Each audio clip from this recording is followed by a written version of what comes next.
धन्यवाद सभापति महोदय। महामहिम राष्ट्रपति के अभिभाषण पर आज धन्यवाद प्रस्ताव के संदर्भ में मैं खड़ा हुआ हूं। राष्ट्रपति जी ने अपने अभिभाषण में कहा कि वह पहली बार नए संसद में आकर दोनों सदनों को संबोधित कर रही है। हमारे मन को ये ठेस पहुंची जब हमने ये बातें सुनी, क्योंकि ये सम्मान आदरणीय राष्ट्रपति जी को पहले ही मिल जाना चाहिए था।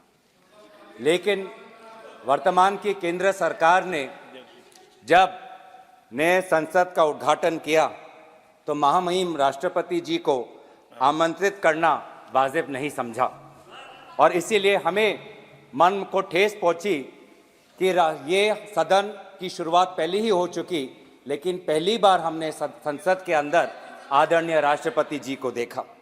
पर अब यही दुख की बात है कि नए संसद में एक नई परंपरा हमको दिख रही है, जो भारत की लोकतंत्र की परंपरा को अवहेलना करती हुई दिखाई दे रही है। आप पिछले ही सत्र का उदाहरण ले ले। पिछले ही सत्र में सदन में बेरोजगार सर बार बार ऐसे प्रकार के सदन में हमने देखा 352 इसी परंपरा की हम बात कर रहे हैं कि सत्ता पक्ष के मंत्री, सत्ता पक्ष के सांसद जब भी उनका मन चाहे खड़े होकर आरोप लगा सकते हैं। नहीं, ऐसा नहीं है। मैंने पॉइंट ऑफ ऑर्डर का विषय किया था। और विपक्ष जब अपनी बात रखना चाहे तो हमको चिट्ठी भेजना पड़ता है, हमको रुकना पड़ता है। आज सुबह भी हमने यही देखा कि आदरणीय सांसदीय मंत्री ने एक सांसद जो आज नहीं है, सदन के बाहर उन्होंने कोई वक्तव्य रखा, उस पर उन्होंने मीडिया पर निर्धारित जो कुछ बातें आई हैं उस पर उन्होंने अपनी बातें रखी, पर उस पर हम अपना विद्रोह हम जता नहीं पाए। संसदीय मंत्री बार बार कहते हैं कि जो सदन के बाहर, आप भी कहते हैं जो सदन के बाहर कही जाती है, जो मीडिया के सूत्रों पर आधारित हमें बातें अंदर नहीं रखती। आप ही के निर्देश का उल्लंघन संसदीय मंत्री करते हैं, पर उसके आपके संरक्षण में हम अपनी बात नहीं रख पाते। यही हो रहा है सर। पिछले सत्र में भी जब सदन में कुछ युवा बेरोजगार के नारे लगाते हुए सदन के अंदर घुसे और हमने बात उठाई, हमने जानने की कोशिश की केंद्र गृह मंत्री से कि ये घुसपैठ कैसे हुआ, तो केंद्र मंत्री ने हमारे सवालों का जवाब नहीं दिया। लेकिन उसके पश्चात लगभग 142 सांसदों को निलंबित किया गया सर। ये बहुत ये आप पे भी आरोप लगा रहे हैं। ये संसद की व्यवस्था, लोकसभा की व्यवस्था, इस स्पीकर के कार्यालय का काम है। आप पे भी आरोप लगा रहे हैं सर, चेयर को भी नहीं छोड़ रहे हैं सर। बहुत दुख की बात है कि जहां पे हमने केंद्र राष्ट्रपति भाषण के विषय पर, नीतियों पे, कार्यक्रम पे बोले सर। सर बहुत दुख की बात है सर। आप बहुत दुख की बात है सर। आप पहले यहाँ पे सदन पे नहीं थे जब पिछले वक्तव्य बोल रहे थे। आदरणीय राष्ट्रपति जी ने जितना लंबा भाषण दिया उससे दुगना लंबा इन दोनों ने दिया सर। उससे दुगना लंबा इन दोनों ने दिया। और किन किन विषयों पे दिया आप नहीं थे सर। मैं आशा करता आप सुनते उस समय। लेकिन हमने पिछले ही सत्र में देखा सर, हमारे संसदीय इतिहास में सबसे ये रिकॉर्ड है कि एक दिन में 146 मेंबर्स को निलंबित करना, ये हमारे संसदीय इतिहास में एक रिकॉर्ड है। और दुनिया में भी ऐसा कोई उदाहरण नहीं कि एक ही दिन में 146 सांसदों को निलंबित करके 3 दिन में 14 बिल पारित करना, ये रिकॉर्ड है सर। ये रिकॉर्ड है। तो इसीलिए सर एक महिला सांसद को भी निष्कासित किया गया। तो ये पूरे जो संसदीय जो मर्यादा है सर, बार बार हम देख रहे हैं सर। एक मिनट आप भी चुप रहो। मैं माननीय सदस्य से अपेक्षा करूंगा कि वो सदन के किसी भी निर्णय पर जो सदन ने लिया है उस पर टिप्पणी नहीं करे तो उचित रहे। बोले आप, कोई दिक्कत नहीं सर। 2014 के बाद हम इस सदन को लोकतंत्र का मंदिर के तरीके से लोकतंत्र का मंदिर कहकर हम इस सदन को सम्मानित करते हैं। लेकिन सर 2014 के बाद धीरे धीरे हम एक सुनिश्चित योजना सत्ता पक्ष के द्वारा देख रहे हैं। अब ये सदन या ये संसद लोकतंत्र का मंदिर नहीं सर, ये एक विशेष सम्राट का जीता जागता राज दरबार धीरे धीरे बनता जा रहा है। अब महाराज एक सेकंड आप एक मिनट मानिए। आप बहुत वरिष्ठ सदस्य हैं, आप संसद पर ही आरोप लगाएं।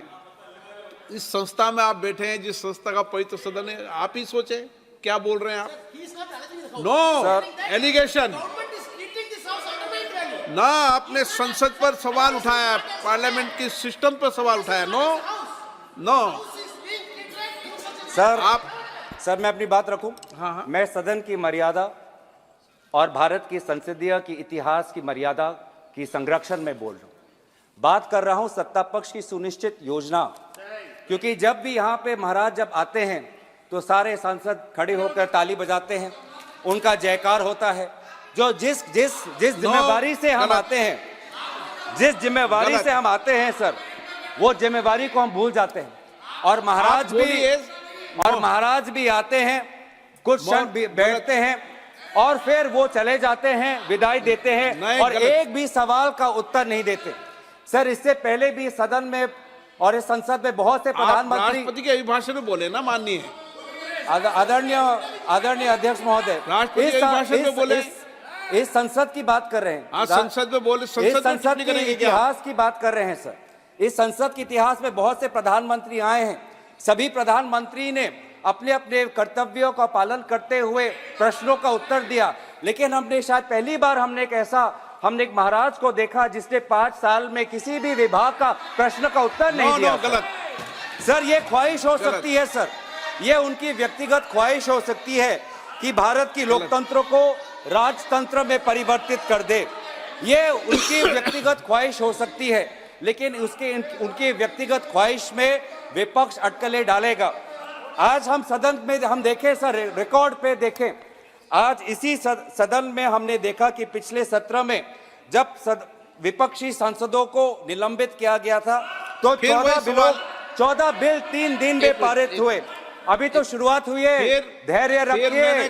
2 घंटे से हम आपकी बातें सुन रहे हैं, अब आप भी दो सुनने का धैर्य रखिए। 2 घंटे से हम सब बैठे हुए हैं, अब हमारी बारी है और सुनने का धैर्य रखिए। 2 घंटे से हम सुन रहे हैं, अब माननीय सदस्य प्लीज, बोलना की शक्ति है। माननीय सदस्य प्लीज, आप नीतियों पर, कार्यक्रम पर कितनी भी तीखी आलोचना करो, लेकिन सदन के निर्णय पर मैंने पहले भी कहा था, आप सब वरिष्ठ लोग बैठे हैं, सदन के निर्णयों पर उंगली नहीं उठाएं। ना सदन के निर्णय पर उंगली नहीं उठा सकते आप। नो उठा सकते हैं अभी तक सर। आप बताइए। 78 सर, रूल 378। समय पूरा दीजिएगा सर। 378 समय पूरा दीजिएगा सर। स्पीकर के जो डिसीजन है सर, इस हाउस के जो डिसीजन है सर, इसके ऊपर कोई भी चर्चा नहीं हो सकती है, कोई भी आरोप नहीं लग सकता। 378 यही कह रहा है सर, और 378 के हिसाब से सारा एक्सपेंस करिए सर। भाजपा के दूसरे वक्ता ने देश के भूतपूर्व प्रधानमंत्री पे आरोप लगाया और कुछ नहीं हुआ, कोई नहीं रोका गया। महिलाओं पर आपत्तिजनक बातें की गई, कोई जब रोका नहीं गया। तो सर मैं बस तथ्य आपके सामने रख रहा हूं, मैं तथ्य आपके सामने रख रहा हूं कि इस 17वीं लोकसभा में out of 172 bills, 64 bills have been passed with less than 1 hour of discussion. This Lok Sabha, the current Lok Sabha, it will finish its 5 years without the position of Deputy Speaker being allocated to a member of the opposition.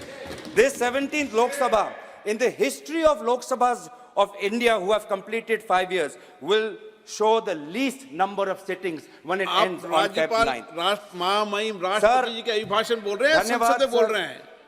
अध्यक्ष महोदय, मैं आप धन्यवाद। लोकसभा में ये जो सुनिश्चित योजना है और कि लोकतंत्र को खत्म करके राजतंत्र को कायम बनाना, स्पीकर के राजतंत्र को की जो एक परंपरा यहाँ पे स्थापित करने की कोशिश सत्ता पक्ष कर रही है, इस राजतंत्रों को बनाने में भ्रम एक विशेष अस्त्र इनका होता है। भ्रम बहुत जरूरी है लोगों को भ्रमित करने में, और सर इसमें तो ये माहिर है। ये सरकार तो सर इवेंट मैनेजमेंट में डॉक्टरेट है, और लोग कहते हैं इवेंट मैनेजमेंट, मैं कहता हूं अटेंशन मैनेजमेंट। ये अटेंशन मैनेजमेंट में ये इन्होंने पीएचडी की है कि कैसे लोगों का ध्यान भटकाया जाए। हम कहते हैं कि मणिपुर में प्रधानमंत्री क्यों नहीं गए, 190 लोगों की मृत्यु हुई, 50,000 लोग बेघर हुए, वो कहते हैं G20 देखो। प्रधानमंत्री पेरिस में है वो देखो। हम कहते हैं कि नोटबंदी में 100 लोगों की मृत्यु हुई, कौन इसका जिम्मेवार है? वे कहते हैं कि इश्तिहार में पेटीएम का इश्तिहार आया है, उसमें मोदी जी का चेहरा है, आप वो देखो। हम कहते हैं कि चाइना आज हमारे जमीन पे कितना घुस आया है, चीन हमारे लद्दाख के किसानों के साथ मुठभेड़ कर रहा है, ये कहते हैं कि आप देखो कि मालदीव्स की तुलना में हम कितने ताकतवर हैं। हम कहते हैं कि अडानी पे सारे कोयला फैक्ट्री चला गया है, ये राहुल गांधी जी को निष्कासित कर देते हैं। किसान कहता है कि हर वर्ष मेरा किसान भाई लगभग 10,000 किसान आत्महत्या हो कर रहा है। युवा कह रहा है कि हम बेरोजगार हैं, महिला कह रहे हैं कि हम महंगाई से मर रहे हैं। आज आर्थिक असमानता बढ़ रही है, गरीब और गरीब, अमीर और अमीर हो रहा है। आज हमारे देश के 10% लोग 50% धन संपत्ति के मालिक है और ये कहते हैं कि फास्टेस्ट ग्रोइंग इकोनॉमी है, लार्जेस्ट ग्रोइंग इकोनॉमी है। तो ये जो भ्रम का इस्तेमाल करते हैं लोगों के समस्याओं पर पर्दा डालने का, लोक शक्ति को कमजोर करने के लिए ये भ्रम का इस्तेमाल करते हैं, लोगों को एक माया जाल में फंसाकर राजा को ताकतवर बनाने का आज ये काम ये करते हैं। सर, मैं आदर करते हुए, प्रधानमंत्री जी एक साधारण घर से आते हैं, उनका मैं आदर करता हूं और वो बहुत ऊंचाई तक पहुंच गए हैं। लेकिन दुख की बात यह है सर कि आज उन्होंने अपना सिंहासन इतनी ऊंचाई पर बना दिया है कि जमीन पर लोगों की समस्या आज उनके कानों तक पहुंचती नहीं है। बेरोजगार युवाओं के जो आंसू है उनको दिखाई देती नहीं। वो इतनी ऊंचाई पर है सर कि आज जब युवा कहता है कि मैं शिक्षित हूं, लेकिन 25 वर्ष के आयु से कम जो ग्रेजुएट है उसमें से लगभग 42.3% ग्रेजुएट बेरोजगार है, ये उनके ऊंचाई तक का उनके कानों पर नहीं पहुंचती। नौकरी की तलाश में सर आज हमारा युवा आज अवैध रूप धारण करके आज अमेरिका जा रहा है सर। हमने कुछ ही दिन पहले देखा कि कैसे 303 लोगों ने प्लेन चार्टर करके निकारागुआ तक गए क्योंकि वो चाहते थे कि वो अमेरिका में जाए, कि वो रोजगार के तलाश में, नौकरी के तलाश में।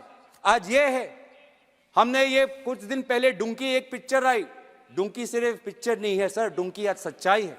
पिछले 5 वर्ष में सरकार ने खुद कबूल किया है कि अमेरिका में अवैध रूप से भारतीय नागरिकों का जाना पिछले 5 वर्ष में बढ़ चुका है। लगभग 2022-23 में लगभग 90,000 भारतीय लोगों ने अवैध तरीके से अमेरिका में घुसने की कोशिश की, कभी कनाडा के बॉर्डर पे, कभी मेक्सिको के बॉर्डर पे। वो कितने मजबूर होते हैं सर कि अपने परिवार को छोड़कर, अपने घर को छोड़कर वो कभी रोजगार के तलाश में कभी यूएई जाते हैं, कभी कनाडा जाते हैं, कभी अमेरिका जाते हैं। आज ये है आर्थिक स्थिति। लेकिन आज महाराज इतनी ऊंची सिंहासन पर बैठे हैं, आज ये उनको दिखती नहीं है। सर, कितनी गरीब की, बहुत दुख की बात है कि मानव तस्करी आज कितनी बड़ी समस्या हो गई है।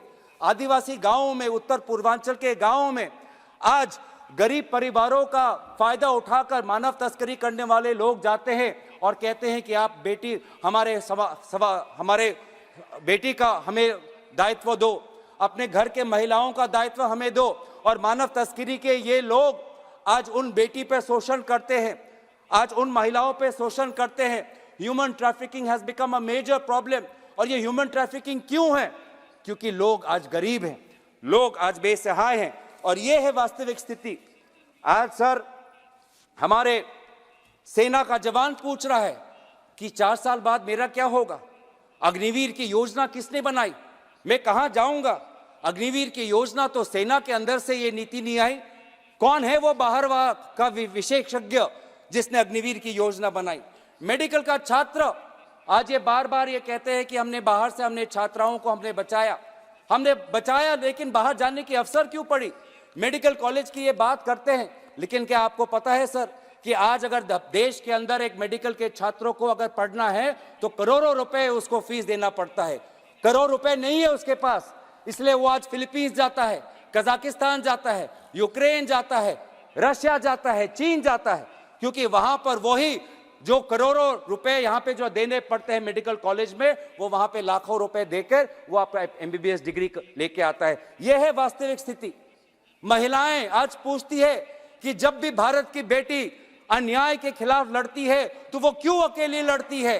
क्यों बिल्किस बानो अकेली लड़ती है? क्यों बिल्किस बानो के संदर्भ में एक विशेष राज्य सरकार उनके बलात्कारियों का पक्ष लेती है? महिला खिलाड़ी पूछती है कि मैं लड़ सकती हूं, मैं लड़की हूं, लेकिन मेरे साथ तो कोई रहे, क्यों मैं अकेली पड़ गई हूं? कहां है वो व्यक्ति जो आज जब मैं पदक जीतती हूं तो मेरा स्वागत करते हैं, लेकिन आज मैं दिल्ली के सड़कों में मैं धरना दे रही हूं, पर आज मैं अकेली हूं? क्यों आज बेटी अन्याय के खिलाफ अकेली है? किसान पूछ रहा है कि आज हर किसान पर लगभग 70,000 का कर्ज उन पे है, एमएसपी को उनका कानूनी सुरक्षा नहीं मिली। प्याज का किसान आज देख रहा है कि उसको जो उचित मूल्य मिल रहा है चाहिए वो नहीं मिल रहा। किसान बोल रहा है, न्याय की मांग कर रहा है। आप लाभार्थी की बात करते हो सर, आज तो भ्रष्टाचार ऐसे हो चुका है कि लाभार्थी टैक्स एक नया शुरू हो गया है। एक लाभार्थी टैक्स, अगर आवास योजना का घर चाहिए तो पहले लाभार्थी टैक्स दो, अगर पीएम किसान में अपना नाम अगर शामिल करना है तो लाभार्थी टैक्स दो, अगर उज्ज्वला में सिलेंडर कनेक्शन चाहिए तो लाभार्थी टैक्स दो। ये है वास्तविक स्थिति, लेकिन इस स्थिति को लेकर कोई बात नहीं करते, कोई यहाँ पे इन्वेस्टिगेशन नहीं। क्यों पहले पीएम किसान संपदा में 11 करोड़ लोगों को पीएम किसान मिलता था, वो 11 करोड़ से 3 करोड़ क्यों आया? क्यों घटाव हुआ? क्या कितने सारे फर्जी वहां पे लाभार्थी थे? क्या उस पर कोई इन्वेस्टिगेशन हुआ? कोई इन्वेस्टिगेशन नहीं। सारे चीजें भूल जाते हैं और कहते हैं कि भ्रष्टाचार गायब हो गया। सबसे ज्यादा भ्रष्टाचार आपके लाभार्थियों के वितरण में हो रहा है। आज सर मैं खुश हूं कि जनता जागरूक हुई है और विपक्ष आज जनता के इस जागरण को स्वागत करती है। आजादी की लड़ाई भी एक जन आंदोलन था और आज भी अगर राजतंत्र से आजादी पानी है तो विपक्ष देश के जनता के साथ चट्टान की तरह खड़ा है। महाराज को यह पसंद नहीं, महाराज विपक्ष को कमजोर करना चाहता है। इनकम टैक्स के अफसर भेजते हैं, ईडी का अफसर हमारे पास आता है, सीबीआई हम पर आता है। मैं महाराज से यही कहना चाहता हूं, हम डरने वाले नहीं हैं, हम डरने वाले नहीं हैं। आप चाहे जितनी भी सरकार गिरा लो, आप चाहे जितनी भी सरकार परिवर्तन कर लो, बिहार में अगर सरकार बनानी है तो रातों रात मुख्यमंत्री का इस्तीफा और रातों रात उनका शपथ ग्रहण होता है। लेकिन झारखंड में हमारा पास बल है, झारखंड के पास हमारे ताकत है, लेकिन हमको 10 दिन का हमको इंतजार करना पड़ता है। मतलब बिहार के लिए नियम अलग और झारखंड के लिए नियम अलग। इस प्रकार की बातें आज हम कर रहे हैं। सर अगर इनके खिलाफ हम लड़े, अगर इनके खिलाफ हम लड़े तो हमें जेल भेजा जाता है और अगर इनके साथ शामिल हो जाते हैं तो महाराष्ट्र में उप मुख्यमंत्री बनाया जाता है। अगर इनके साथ हम लड़े तो हम पे शारदा का टैक्स लगता है, अगर इनके साथ हम जुड़े तो असम में मुख्यमंत्री मर जानते हैं। ये है सर वॉशिंग मशीन। हम डरेंगे नहीं, हम अपना फर्ज निभाते रहेंगे। हम भारत को जोड़ेंगे, हम नफरत की बाजार में मोहब्बत की दुकान खोलेंगे, हम न्याय की लड़ाई लड़ेंगे, पिछले वर्ग और अन्य पिछड़ा वर्ग के लिए जातिगत जनगणना की लड़ाई हम लड़ेंगे। हम अनुसूचित जाति जनजाति जिनके लिए आज केंद्र विश्वविद्यालयों में, केंद्र सरकारों में लगभग हजारों के तादाद पे पद खाली हैं, आज उन केंद्र विश्वविद्यालयों में, उन केंद्र सरकारों में अनुसूचित जाति जनजाति का स्थान हो, उनको अपना हिस्सा मिले, हिस्सेदारी की लड़ाई हम लड़ेंगे। हम लड़ेंगे उन युवाओं के लिए, वो लगभग 1-1.5 लाख युवा जिन्होंने सेना के भर्ती के लिए पूरी परीक्षा पार कर ली, लेकिन आज भी वो सेना में भर्ती नहीं हुए। हम उनके मुआवजे के लिए हम लड़ाई लड़ेंगे। हम लड़ाई लड़ेंगे जम्मू कश्मीर के लिए, ताकि उनको पूर्ण राज्य का दर्जा दोबारा मिले और निर्वाचन दोबारा हो, लोकतंत्र की स्थापना वहां पे हो। हम लड़ेंगे आंध्र प्रदेश के लिए। For Andhra Pradesh, we gave a special category status. We promised them, and today again repeatedly, the Prime Minister has been betraying the people of Andhra Pradesh and denying them the rightful special status. We, the Congress Party, want special status for Andhra Pradesh. हम लड़ेंगे असम के वो 6 समुदाय के लिए, जाहुम, मोरान, मोटा, कुच, राजबंशी, सूतिया, आदिवासी जो है, जो जनजाति की मांग कर रहे हैं, हम उनके साथ हम रहेंगे। हम लड़ेंगे महिलाओं के लिए जो महंगाई से राहत चाहते हैं। हम भारत के संविधान के लिए लड़ेंगे। इस भारत के संविधान में सर लिखा है हम, इसमें मैं नहीं लिखा है, इसमें कोई एक व्यक्ति की दिव्य शक्ति नहीं लिखी है, इसमें भारत की लोक शक्ति का उदाहरण है। इसमें लिखा है कि हम भारत के लोग भारत को एक संपूर्ण प्रभुत्व संपन्न समाजवादी पंथ निरपेक्ष लोकतंत्रात्मक गणराज्य बनाने के लिए तथा उसके समस्त नागरिकों को न्याय, स्वतंत्रता, समता और बंधुता में बढ़ाने के लिए हम प्रयत्न करेंगे। ये है इस संविधान के प्रति, क्योंकि देश सर किसी व्यक्ति के दिव्य शक्ति से नहीं, देश संविधान से बनता है, देश आम नागरिकों से बनता है, देशवासियों से देश बनता है। तो सर हम लड़ेंगे इस भारत के संविधान के लिए, हम लड़ेंगे वसुधैव कुटुंबकम की संस्कृति के लिए, हम लड़ेंगे गंगा जमुना के तहजीब के लिए। सर बहुत दुख होता है सर, आज आपके पहले भी सरकारें थी, आपके बाद भी सरकारें आई हैं, लेकिन सर शायद हमने पहली बार ऐसा देखा है कि भारतीय होने का गर्व सत्ता पक्ष सिर्फ सत्ता के मापदंड से देखती है। जब 2014 से पहले इनके पास सत्ता नहीं थी तो उनको भारतीय होने का शर्म होता था। प्रधानमंत्री जी दक्षिण कोरिया में जाकर कहते हैं कि 2014 से पहले भारत में जन्म लेना शर्मनाक बात थी। कितनी अफसोस की बात, आप देख लीजिए सर, मैं रिकॉर्ड पे डाल दूंगा। कितने अफसोस की बात है, अफसोस की बात है। लेकिन मैं संयुक्त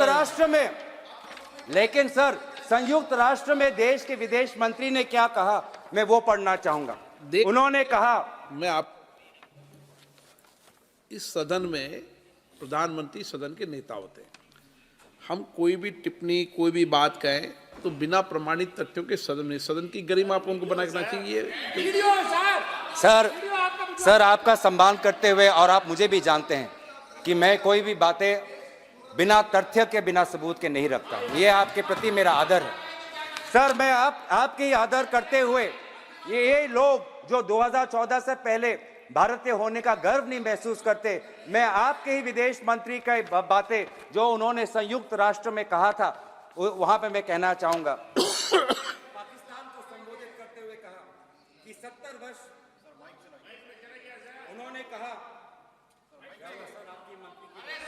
उन्होंने कहा पाकिस्तान को संबोधित करते हुए कि 70 वर्ष के दौरान भारत में बहुत सारे राजनीतिक दलों की सरकारें बनी, लेकिन सभी ने विकास की गति को जारी रखा। हमने विश्व प्रसिद्ध इंडियन इंस्टीट्यूट ऑफ टेक्नोलॉजी बनाई, इंडियन इंस्टीट्यूट ऑफ मैनेजमेंट बनाए और all India institute of medical science जैसे बड़े अस्पताल बनाए। लेकिन आपने क्या बनाया? आपने आतंकवादी ठिकाने बनाए, टेररिस्ट कैंप बनाए। हमने स्कॉलर्स पैदा किए, इंजीनियर्स पैदा किए, डॉक्टर्स पैदा किए। आपने क्या पैदा किया?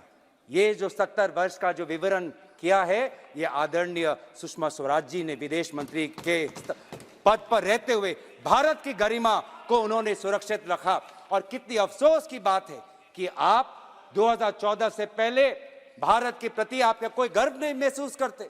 सर हम भारत के होने का हम गर्व महसूस करते हैं। 2014 के पहले भी, आज भी जब हमारे पास सत्ता नहीं, आज भी हम भारतीय होने का हम गर्व महसूस करते हैं और हमेशा हम करते रहेंगे। लेकिन सर मैं अंत में ज्यादा समय ना लेते हुए बंकिम चंद्र चटर्जी के वंदे मातरम की कुछ पंक्तियां कहकर अपनी वाणी को मैं विराम देना चाहूंगा। त्वम ही दुर्गा दश प्रहरण धारिणी, कमला कमल दल विहारिणी, वाणी विद्यादायिनी, नमामि त्वाम नमामि, कमलाम अमलाम अतुलाम, सुजलाम सुफलाम मातरम, वंदे मातरम। भारत कब विकसित होगा? ये कोई अंतर्राष्ट्रीय संस्था या कोई विशेष व्यक्ति नहीं। भारत तब विकसित होगा जब हम संविधान के अनुसार सामाजिक, आर्थिक और राजनीतिक न्याय सबको मिलेगा। भारत तब विकसित होगा जब विचार, अभिव्यक्ति, विश्वास, धर्म और उपासना की स्वतंत्रता सबको मिलेगी। भारत तब विकसित होगा जब प्रतिष्ठा और अवसर की समता सबको मिलेगी। तब जाके जब भारत का हर नागरिक ऐसा महसूस करेगा, तब जाके हम भारत के प्रति हम न्याय करेंगे। और अंत में हम यही कहना चाहेंगे कि हम अपने लड़ाई, भारत की लड़ाई, भारत जोड़ने की लड़ाई, भारत के नागरिकों के आम न्याय की लड़ाई हम लड़ते रहेंगे, हम डरेंगे नहीं। इन्हीं शब्दों के साथ मैं महामहिम राष्ट्रपति के अभिभाषण पर धन्यवाद प्रस्ताव में अपनी बातों को समाप्त करता हूं। धन्यवाद। जय हिंद। वंदे मातरम। टी आर बालू जी।